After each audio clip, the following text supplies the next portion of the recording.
Okey, buku aktiviti matematik tahun 2 muka surat 13, tanda betul tandakan right penyataan yang betul, tandakan pangkah pada penyataan yang salah. 516 lebih daripada 406, betul tak lebih? Lebih tu maknanya besar lah. Okey. 537 lebih atau kurang 500 dengan ni salah lah. Dia kata lebih pula.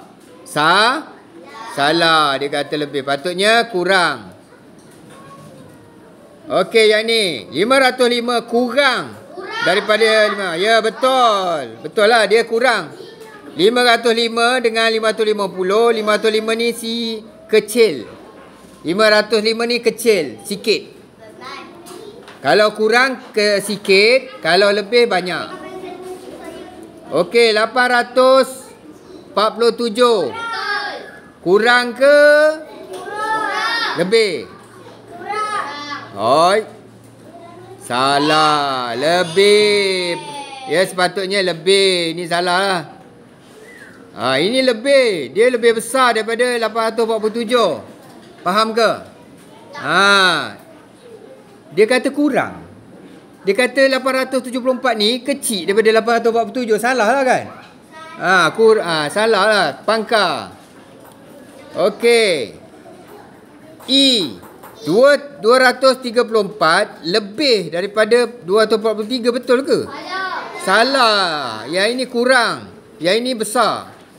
Okey. F 904 lebih daripada 490. Betul ke? Betul.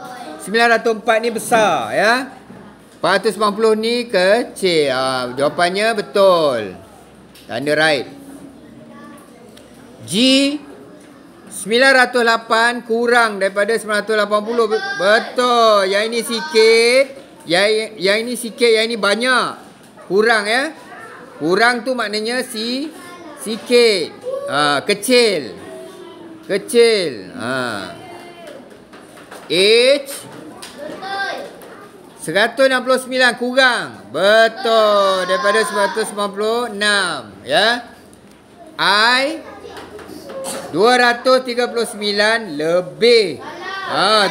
352. Yang ini besar, yang ini kecil je. Dia kata lebih pula. Salah. Dan yang terakhir 996. Memang 900 ni kat depan sama, tapi belakang dah lain. 10 dah lain. Yang ini betul. Okey, itu saja.